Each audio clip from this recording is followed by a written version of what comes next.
이원입니다. 인사 말씀 가름하고 일단 토론에 들어가겠습니다. 송 교수님 그 과제의 내용은 전반적으로 널리 인식되는 그 국방 태세 전반에 대해서 많은 걱정과 대응책을 제시해 주셨습니다. 저는 전적으로 공감합니다. 한 가지 말씀드릴 게 있다면 우리가 북한의 재래식 위협에 핵위협까지 겹쳐진 이런 아주 위험한 안보 상황에 지금 한반도가 놓여있다. 그것을 우리 모두가 다시 한번 생각해 봐야 되겠다. 그런 생각입니다. 1945년에 히로시마와 나가사키에 떨어졌던 20킬로톤의 그 핵폭탄하고 오늘날 수소폭탄의 핵폭탄하고는 비교가 될 수 없습니다.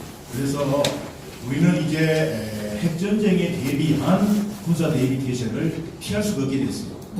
이것은 우리가 한미 군사동맹하에서 미국의 확장 억제력을 제공받는 상황에서도 우리가 핵 방어 훈련을 준비하지 않는 상황이 돼서는 안 된다는 것입니다.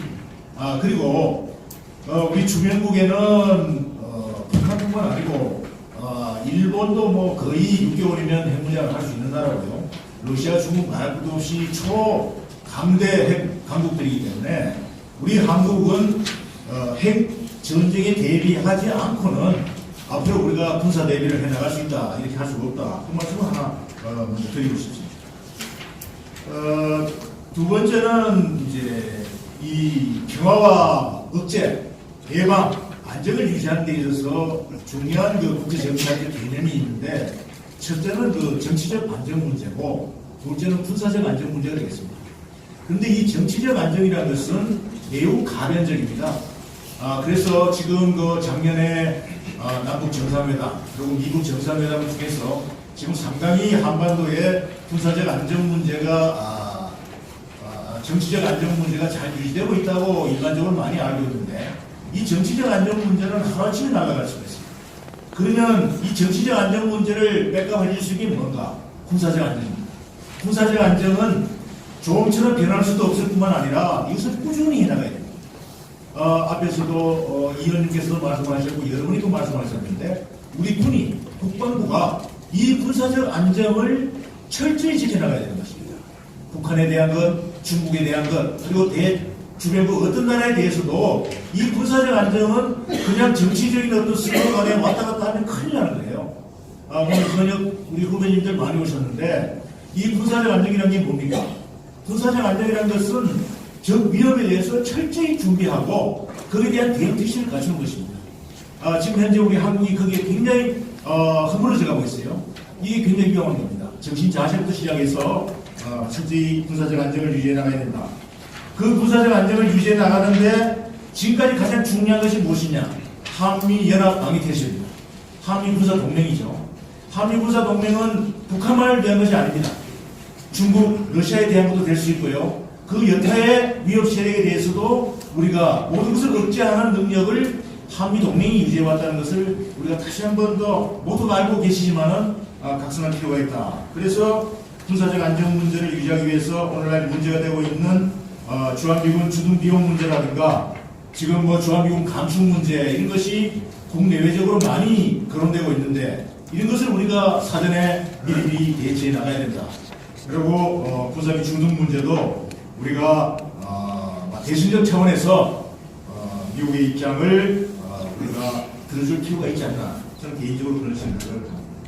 그리고 핵전쟁에 대해서 지금 우리가 핵무장을 하면 당연히 좋겠지만 그것이 어려운 상황에서 저는 늘 논문에도 강조를 해왔습니다만 우리 핵 대응팀이 미국 네브라스카에 있는 미국 전략사령부에 파견이 돼서 동북아 핵 상황에 동참할 수 있다면 얼마나 좋을까. 그러면 확실하게 핵 확장 억제력을 보장받을 수 있을 뿐만 아니라 만약에 우리가 핵 공격을 받는다면 즉시 대응 공격을 할 수 있는 그런 것이 필요하다. 그래서 한미 간에 이런 새로운 핵에 관한 군사협정 요구가 있다.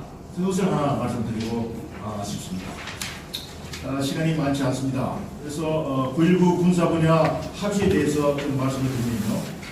9.19 군사 분야 합의서가 사실 긴장 완화와 신뢰 구축 그리고 분쟁 예방 차원에서 본다면 매우 잘된 것이라고 볼 수 있겠죠. 그렇지만 이것은 정치적 수준의 판단입니다. 군사적 수준으로 내려와서 볼 때는 매우 위험한 것이죠. 그래서 특히 제가 공군 출신입니다만 공군력 운영과 관련해서는 훈련에 막대한 장애를 초래하고 있습니다. 저는 현역 때 그 당시 1군 사령부와 3군 사령부 최전방에서 직접 전투기를 유도 통제했던 사람입니다.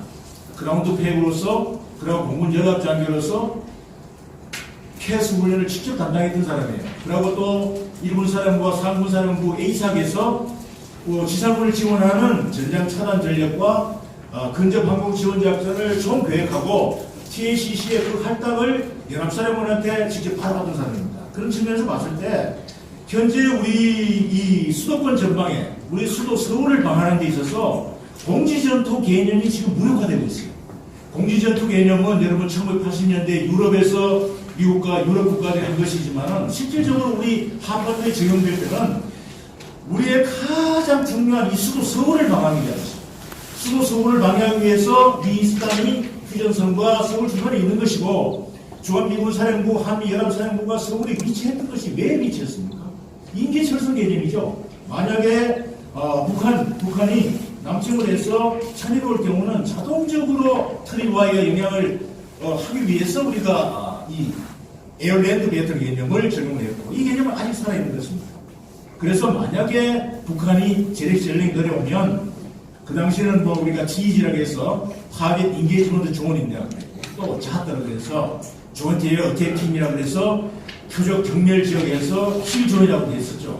만약에 지상군을 몰아넣고 전폭기와 전투 헬기와 보병을 동원해서 완전히 전방을 차단한다 그런 얘기입니다. 그러니까 에어랜드 개념이 그러다 보니까 지금 훈련을 못하고 있어요. 캐스 훈련, BA 훈련 못하고 있어요. 전방으로 서부도 그렇고 동부도 그렇고 전선이 지금 노펄라인 그 당시 5노트칼 만이었는데 이것이 지금 킬로미터 화선에서 지금 20km, 40km로 밀어왔으니까 전방에서 지금 공군 훈련은 저 생각으로 무기는 훈련을 못하고 있어요. 한 단계는 한참 내려와야 되는데 그런 훈련을 과연 할 필요가 있을까 하는 그런 생각이 있습니다. 그런 측면으로 봤을 때 한미연합편대군 훈련이라든가 또 미국 전략자산의 한반도 전개라든가 이런 게 연계돼서 지금 전부 차단되고 있어요. 어떻게 보면 군사정보는 매우 미중한 상황이 되고 있다.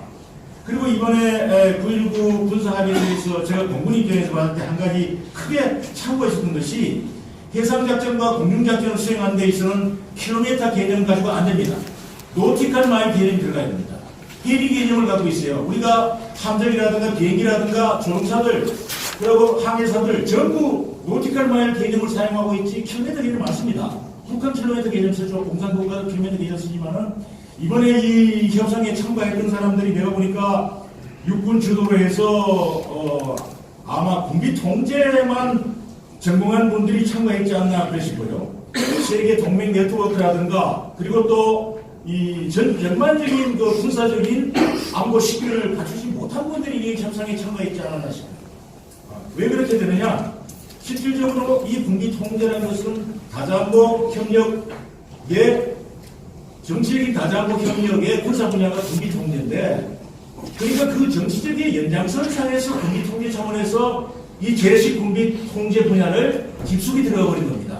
그러다 보니까 이것은 북한의 핵 비핵화가 서서히 이루어질 때 조금씩 우리가 사용하면서 더욱 효과를 낼 수 있는 것이 일방적으로 다 되어버린 상황이에요. 거기다가 수도 서울이 위중한 상황까지 만들어지는 합의서다. 그래서 비핵화가 진전이 없을 때는 이것이 심각히 수정 보완되어야 될 합의서다. 그렇게 저는 말씀드리고 시간이 없기 때문에 마지막으로 이 한 가지를 강조하고 싶은 것은 지금 그 태평양 사령부가 미국 인도 태평양 사령부로 변경이 됐는데요. 미국은 지금 그 동맹 네트워크가 절실한 상황입니다. 인도, 호주, 일본. 그런데 우리가 한국이 지금 이거 동맹 네트워크에서 점점 이탈하고 있는 상황이에요. 이것은 우리가 매우 미중하다. 그래서 한반도가 우리식으로 한국의 자유민주주의에 입각해서 통일을 이룩하고 앞으로 다시 중국과 러시아가 국경을 겹쳤을 때까지를 고려한 우리의 국방 전략, 안보 정책이 절실히 필요하다. 그런 개념이고 총력전 개념을 많이 말씀을 우리 박 지사님 하셨는데 전쟁에서 꼭 한 가지 기억해야 될 게 있습니다. 총력전 개념은 지상용 개념이죠. 당연히 총력 개념이 필요합니다. 그런데 앞으로의 전쟁은 일주일 내에 생산이 끝나는 과학기술전입니다. 그래서 우리의 그 전력 증강은 일천년 특별히 정밀 유도국이라든가 일주일 내에 전쟁이 끝나는 것을 염두에 둔 전력 증강이 필요하다. 그 말씀을 드리면서 나머지는 마저의 토론을 참고해 주십시오. 네, 감사합니다.